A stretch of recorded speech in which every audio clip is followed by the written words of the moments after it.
ಖರ್ಗೆ ಸಾಹೇಬ್ರೆ, ರಾಷ್ಟ್ರದ ಎತ್ತರ ಸ್ಥಾನದಲ್ಲಿದ್ದೀರಿ. ಇದು ರಾಷ್ಟ್ರೀಯ ಪಕ್ಷದ ಎತ್ತರ ಸ್ಥಾನದಲ್ಲಿದ್ದೀರಿ. ನೀವು ಸಾಯಕ್ಕಿಂತ ಮುಂಚೆ ಮಾದಿಗರನ್ನ ಒಪ್ಕೋರಿ, ಮಾದಿಗರ ಸೇರು, ಮಾದಿಗರ ಪಾಲು ಕೊಡಲಿ.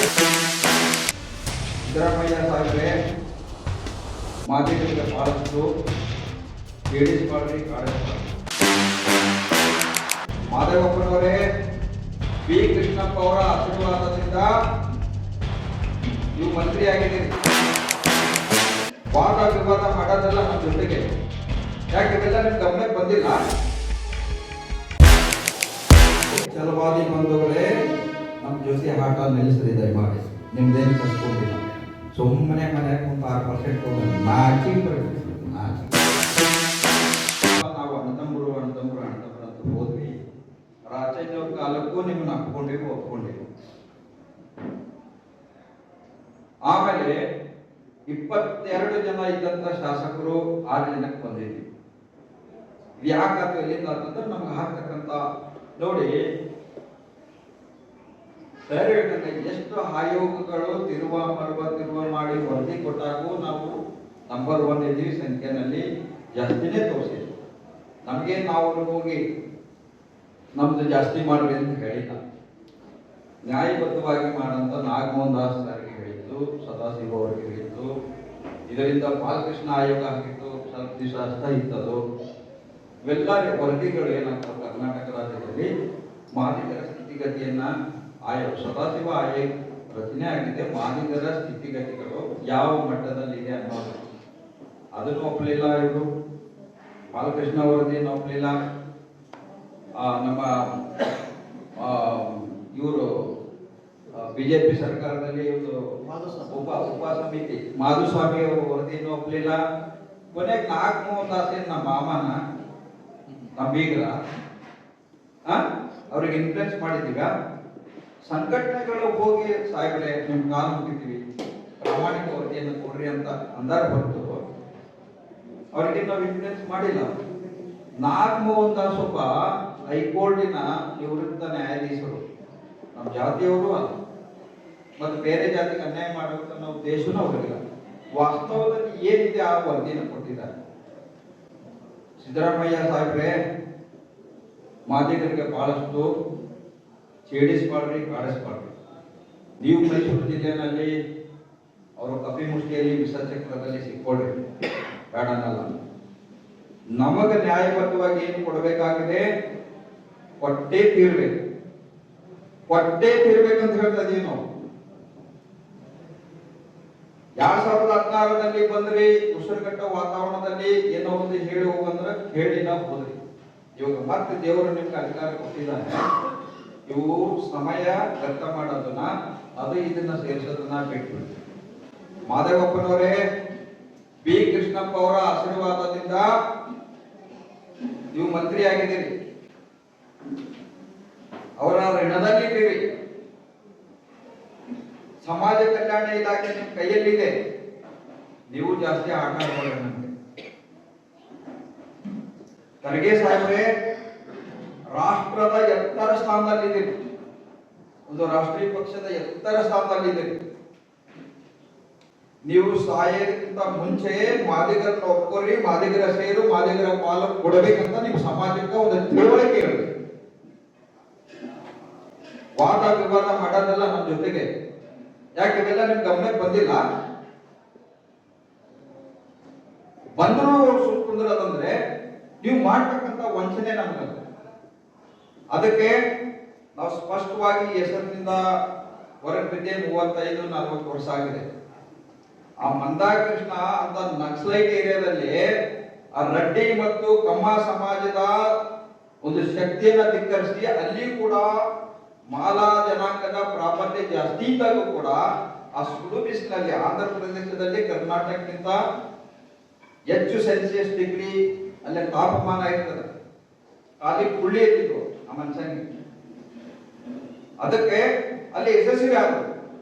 ಅಲ್ಲಿ ಯಶಸ್ವಿ ಯಾಕಾದ್ರು ಅಂದ್ರೆ ರೇವಂತ್ ರೆಡ್ಡಿ ಅವರು ತಕ್ಷಣ ಯಾಕೆ ಅದಕ್ಕೆ ಸ್ಪಂದನೆ ಕೊಟ್ಟರು, ಅಲ್ಲಿನ ಮುಖ್ಯಮಂತ್ರಿ ಚಂದ್ರಬಾಬು ನಾಯ್ಡು ಅವರು ಯಾಕೆ ಸ್ಪಂದನೆ ಕೊಟ್ಟರು ಅಂದ್ರೆ ಇದ್ರ ನೋವು ಗೊತ್ತಿದೆ. ಚಂದ್ರಬಾಬು ನಾಯ್ಡು ಸರ್ಕಾರ ಹಿಂದಿದ್ದಾಗ ಎಡಿಟೋರಿಯಲ್ಲಿ ಬಂದಿದ್ರು ಎಲ್ಲ ಮುಖಪಟದಲ್ಲಿ, ಆಂಧ್ರದ ಮುಖಪಟದಲ್ಲಿ ಮಾದಿಗರು ಯಾವ ಕಡೆ ವಾಳ್ತಾರೆ ಆ ಕಡೆ ಸರ್ಕಾರ ಬರ್ತೈತಿ, ಮಾದಿಗರು ಯಾವ ಕಡೆ ವಿರುದ್ಧ ದಿಕ್ಕಿರ್ತಾರೆ ಆ ಸರ್ಕಾರ ಬೀಳ್ತದೆ ಅಂತ ಬರ್ತಿದ್ರು. ಅದು ಮಂದಕೃಷ್ಣ ನಾವು ಸಾಬೀತು ಮಾಡ್ತಾರೆ, ಆಂಧ್ರದಲ್ಲಿ ಸಾಬೀತಾಯ್ತು. ಅದಕ್ಕೆ ಮತ್ತ ಪೆಟ್ಟು ತಿನ್ನೋದು ಬೇಡ ಅಂತ ಚಂದ್ರಬಾಬು ನಾಯ್ಡು ಸರ್ಕಾರ, ರೇವಂತ್ ರೆಡ್ಡಿ ಅವರು ಆಂಧ್ರದಲ್ಲಿ ಕಾಂಗ್ರೆಸ್ ಸರ್ಕಾರ ಇದ್ರು ಕೂಡ ಇದನ್ನ ಜಾರಿಗೆ ತಂದರು. ಉದ್ಯೋಗದಲ್ಲಿ ಮೀಸಲಾತಿ ಜಾರಿ ಮಾಡಿದ್ದಾರೆ, ZPTP ಅಲ್ಲಿ ಕೂಡ ಮೀಸಲಾತಿ ಜಾರಿ ಮಾಡಿದ್ದಾರೆ. ಕರ್ನಾಟಕದಲ್ಲಿ ಇವ್ರು ಹೇಳ್ದಂಗೆ ಎಷ್ಟು ರಿಪೋರ್ಟ್ಗಳು ಬಂದಿದೆ ನಾವು ಕನ್ಫ್ಯೂಸ್ ಮಾಡ್ತಿದ್ರಿ. ನಾವು ಈಗ ನಜರ್ ಪೂರ್ತಿಗೆ ಒಳಗಾಗಬಾರ್ದು. ನಾನು ಎಲ್ಲ ರಾಜಕೀಯ ಪಕ್ಷಗಳ ಧೋರಣೆಗಳಲ್ಲಿ ನಾಯಕರಲ್ಲಿ ನನ್ನ ಕಳಕಳಿ ವಿನಂತಿ ಇದೆ. 5 ವರ್ಷ ನಾವು ಸೋತೀವಿ ಅಂತ ತಿಳ್ಕೊಳ್ಳೋಣ, 5 ವರ್ಷ ನಾವು ಅಧಿಕಾರದಲ್ಲೇ ಇಲ್ಲ ಅಂತ ತಿಳ್ಕೊಳ್ಳೋಣ. ನೀವು ಬಿಡೆ ಬಿಟ್ಟು ಹೊರಗೆ ಬರಬೇಕು, ಹೊರಗೆ ಬಂದು ಹೋರಾಟಕ್ಕೆ ಮುನ್ನುಡಿ ಬರಬೇಕು. ಒಂದು ಇತರೆ ಜಾತಿಗಳು ಹೆಂಗ ಅವರು ಬೇರೆ ಪಕ್ಷದಲ್ಲಿ ಇದ್ರು ಕೂಡ ಸಂಘಟಿತ ಆಗಿ ಸರ್ಕಾರದ ಮೇಲೆ ಕಿವಿ ಇಡೋ ಕೆಲಸ, ಕಿರಿಕಿರಿ ಮಾಡೋ ಕೆಲಸ ಮಾಡ್ತಾರೆ. ಅಷ್ಟು ಮಾಡಕ್ ಆಗಿಲ್ಲ ಅಂದ್ರೂ ಕೂಡ ಒಂದು ವೇದಿಕೆಯಲ್ಲಿ ಸೇರಿ ಏನು ಅನ್ಯಾಯ ಆಗ್ತಿದೆ ಇವರು ಪಾಯಿಂಟ್ ಕೊಡ್ತಾರೆ. ಕಾನೂನಾತ್ಮಕ ಸಂವಿಧಾನಾತ್ಮಕ ಒಂದು ಪದ ಬಳಕೆಯನ್ನ ಮಾಡಿ ಏನು ನಮ್ಗೆ ಅನ್ಯಾಯ ಆಗಿದೆ, ಯಾವ ವಿಷಯದಲ್ಲಿ ಆಗಿದೆ ಅಂತ ನಿಮ್ ಕೈಗೆ ಕೊಡ್ತಾರ. ಮುನಿಯಪ್ಪ ಸಾಹೇಬರಿಗೂ ಕೊಡ್ತಾರ, BJP ನಲ್ಲಿ ಇರೋರಿಗೆ ಕೊಡ್ತಾರ, JDS ನಲ್ಲಿ ಇರೋರಿಗೆ ಕೊಡ್ತಾರ, BSP ನಲ್ಲಿ ಇರೋರಿಗೆ ಕೊಡ್ತಾರ. ಅದಕ್ಕೆ ಅವನ್ನೆಲ್ಲ ತಗೊಂಡು ಮುಷ್ಟಿ ಗಟ್ಟಿ ಮಾಡಿ ಇದು ಕೊನೆ ಹೋರಾಟ ಅಂತ ನಾವು ತಿಳ್ಕೊಂಡು ಟೈಮ್ ಪಾಸ್ ನಾವು ಮಾಡೋದು ಬೇಡ. ಸರ್ಕಾರ ಮಾಡಿದ್ರು ಕೂಡ ನಾವು ಟೈಮ್ ಪಾಸ್ ಮಾಡಬಾರ್ದು. ನಮಗೆ ಸರ್ಕಾರದ ನೀತಿ ಸೂತ್ರ ಬೇಡ, ನಮ್ಮ ಸಮಾಜದ ನೀತಿ ಸೂತ್ರ ಬೇಕು. 6% ಸರ್ಕಾರ ಘೋಷಣೆ ಮಾಡಿ ಕೂತ್ರೆ ಪೇಪರ್ ನಲ್ಲಿ ಓಡಿಸಿ ಕೂತ್ರೆ ಆಗಲ್ಲ. ವಿಧಾನಸೌಧಕ್ಕೆ ಬರ್ತೀವಿ, ಜಿಲ್ಲಾನಲ್ಲಿ ನಿಮ್ಮ ಕಾರ್ಗಳನ್ನ ತಡಿತೀವಿ, ಜಿಲ್ಲಾನಲ್ಲಿ ಗೆರೋ ಮಾಡ್ತೀವಿ, ಶರ್ಟ್ ಹೊಡಿತೀವಿ, ರೊಟ್ಟಿ ಮುಷ್ಟಿ ಮಾಡ್ತೀವಿ. ನಾವು ಬಿಡೋದಿಲ್ಲ ಇನ್ ಮೇಲೆ. ಬಂಧುಗಳೇ, ಛಲವಾದಿ ಬಂಧುಗಳೇ, ನಮ್ಮ ಜೊತೆ ಆಟ ನಿಲ್ಲಿಸ್ರಿ ದಯಮಾಡಿ. ನಿಮ್ದೇನು ಕಸ್ಕೊಂಡಿಲ್ಲ, ಸುಮ್ಮನೆ ಮನೆಯಾಗ ಕುಂತ 6% ಹೋದ ನಾಚಿಗೆ ಬರಬೇಕು. ನಾಚಿಗೆ ಹೋರಾಟ ಮಾಡಿದ್ರೆ ಹೋರಾಟ ಮಾಡಿದ್ದು ನಾವು. ಇದರ ಎಲ್ಲಿ ಕೂಡ ಅವರಿಗೆ ಕೊಡ್ಬಾರ್ರಿ, ಗೋವಿ ಕೊಡ್ಬಾರ್ರಿ, ಲಂಬಾಣಿ ಕೊಡ್ಬಾರ್ರಿ, ಸ್ವಚ್ಛ ಕರ್ಮ ಕೊಡ್ಬಾರ್ರಿ, ಛಲವಾದಿಗಳ ಕೊಡ್ಬಾರ್ರಿ ಅಂತ ನಾವೆಲ್ಲಿ ಹೇಳಿಲ್ಲ. ಒಬ್ಬ ಚಳವಳಿಗಾರ ಯಾವ ಲೆಟರೇಟ್ ನಲ್ಲಿ ನಾವಿವ್ರು ಕೊಡಬಾರ್ದಂತ ಇತಿಹಾಸದಲ್ಲಿ ಬರದೇ ಕೊಟ್ಟಿಲ್ಲ. ನಾವು ಬರೆದು ಕೊಟ್ಟಿರೇನೋ ಯಾರು ಸಂಘಟನೆಯವರು ಇಷ್ಟಿದ್ದಾಗೂ ಕೂಡ ಇಷ್ಟು ಆಟ ಆಡ್ತಿರಲ್ಲ, ನಾಶ ಆಗಿ ಹೋಗ್ತೀರಿ. ಮಾದಕರನ್ನ ಎದುರ ಕೊಡ್ರಿ. ಶುರುವಾಗಿದೆ ಒಂದ್ ಕಡೆಯಿಂದ, ಅದು ಹೇಳಕ್ಲ ನಾನು ಬಿಡಿಸಿ ಶುರುವಾಗಿದೆ. ಇವ್ರನ್ನ ತೊಡಿವಿ ಬಾಳ ಕಣ್ಣಾಗಿ ಬರ್ಸಿದ್ರೆ ನಾಶ ಆಗ್ತದೆ. ನೀವು ನಾಶ ಆಗ್ತದೆ. ಎಡಗೈ ಬಲಗೈ ಅಂತ ಹಂಗಂದ್ರೆ ನಮ್ಮ ಎಡಗೈ ನಮ್ಮ ಮುಗುಳಿ ತಗೋರಿ ನೋಡೋಣ. ಈ ಶಬ್ದ ಬಳಸ್ತಿದ್ದೀನಿ ನಾನು, ಕಠಿಣ ಶಬ್ದ. ಎಡಗೈ ಮುಗುಳಿ ತಗೋರಿಪ್ಪ, ಬಲಗೈ ನೋಡ. ನೀವು ಕೇಳಬೇಕಿದ್ದು ಓಣಿಯಲ್ಲಿ ಜಿಲ್ಲೆಯಲ್ಲಿ ಕೇಳ್ತಿರಲಿಲ್ಲ. ಸುಮ್ಮನೆ ಕೇಳಿ ಹೋಗೋದಲ್ಲ, ತಮಾಷೆ ಮಾಡೋದಲ್ಲ. ಇಷ್ಟು ಗಟ್ಟಿಯಾಗಿ ಧ್ವನಿ ಬರಬೇಕು, ಧೀರತನದಿಂದ ನಿಲ್ಬೇಕು, ಅವಾಗ ನ್ಯಾಯ ಸಿಗ್ತದೆ. ಎಲ್ಲರೂ ಗುಳುಗುಳು ಮಾಡಿ ಅವ್ರಿಗೆ ಅಡ್ಜಸ್ಟ್ ಆದ್ರ ತುಳಿದು ಹಾಕಿಬಿಟ್ಟಾರೆ. ಈಗಾಗಲೇ ನಾವು ಅವ್ರ ವೈರಿಗಳಲ್ಲಪ್ಪ. ಇಷ್ಟು ಕಠಿಣವಾಗಿ ಇದೇ ಫಸ್ಟ್ ನಾನು ಮಾತಾಡ್ತಾ ಇದ್ದೀನಿ. ಅನುಭವಿಸಿ ಒಂದು ಸತ್ಯ ನಿಮ್ ಕಣ್ಣು ಮುಂದೆ ಇದೆ. ನೀವೆಷ್ಟಿದ್ದೀರಿ, ಅವರೆಷ್ಟಿದಾರ, ಅದು ಅಧಿಕಾರ ಕೊಟ್ಟು ಕುಂತಿರ್ತೀರಂದ್ರ ನೀವೇ ವಿಚಾರ. ನಿಮ್ಮ ಆತ್ಮಕ, ನಿಮ್ಮ ಮನಸ್ಸಾಕ್ಷಿಗೆ ನೀವೇ ವಿಚಾರ ಮಾಡಿ, ನೀವೇ ಮಾಡಿ. ಮನಸ್ಸಾಕ್ಷಿ ಸಾಯಿ ಬರ್ತಲ್ಲ, ಆತ್ಮಸಾಕ್ಷಿ ಸಾಯಿ ಬರ್ತಲ್ಲ. ಎಲ್ಲಿ ಹೋಗಿದೆ ನಿಮ್ಮ ರೊಚ್ಚು ಕೆಚ್ಚು? ದಾಸರಾಗಬಾರ್ರಿ. ಮಾದಿಗ ಇದಕ್ಕೆ ಇತಿಹಾಸ ಇದೆ, ಗುರು ಪರಂಪರೆ ಇದೆ.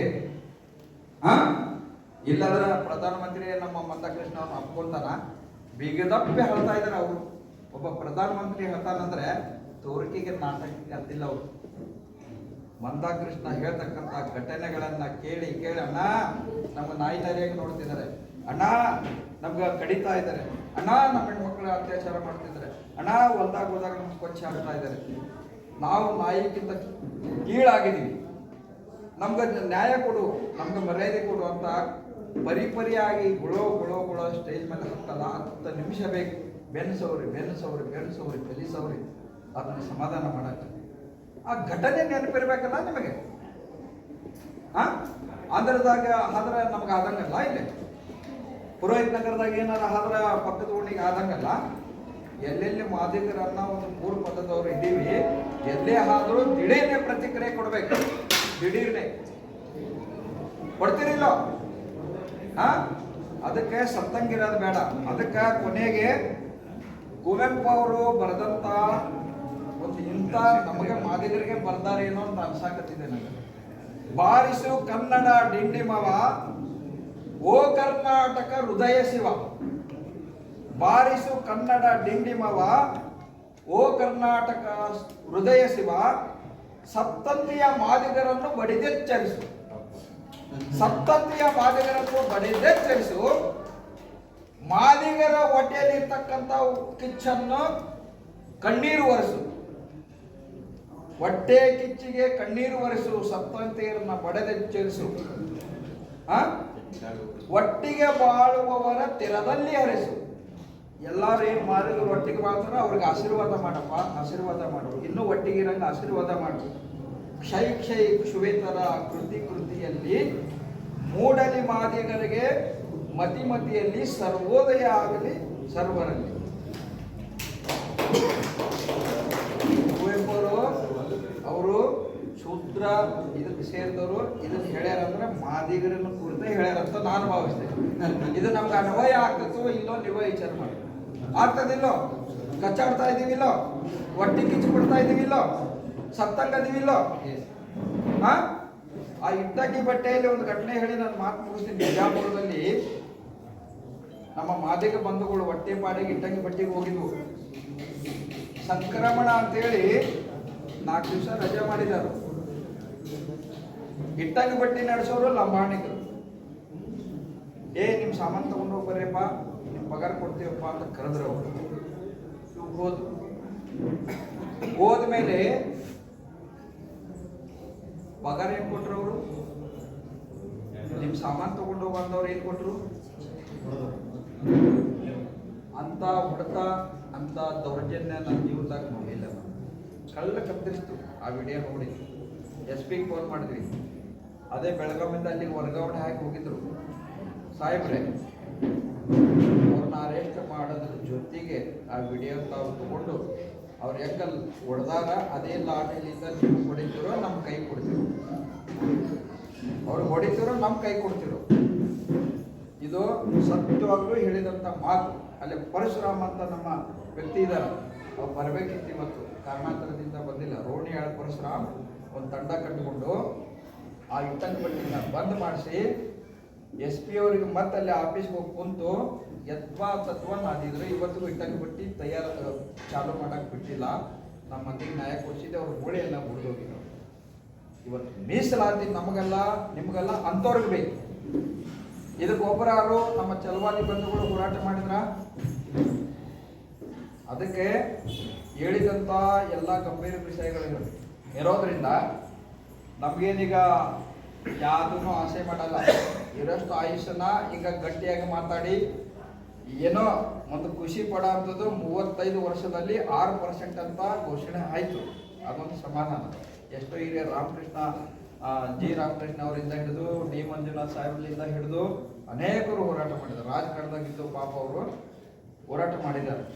G. ರಾಮಕೃಷ್ಣ ಅವರು ನಮ್ಮ ಕೈ ಕೊಟ್ಟ ಮೇಲೆ ಅವ್ರ ಹೆಸರಿಗೆ ಮಸಿ ಬೆಳಿಲಾರ್ದಂಗ, ಅವ್ರ ಉದ್ದೇಶನ ಫೇಲ್ ಮಾಡಲಾರ್ದಂಗ ಕುಮಾರಕೂಪ ಅತಿಥಿ ಗೃಹದಲ್ಲಿ ನಮ್ಮ ಕೈ ಕೊಟ್ಟ ಮೇಲೆ ಸಂಘಟನೆಯನ್ನ ಚೆನ್ನಾಗಿ ನಡೆಸ್ಕೊಂಡು ಬಂದಿದ್ದೀವಿ.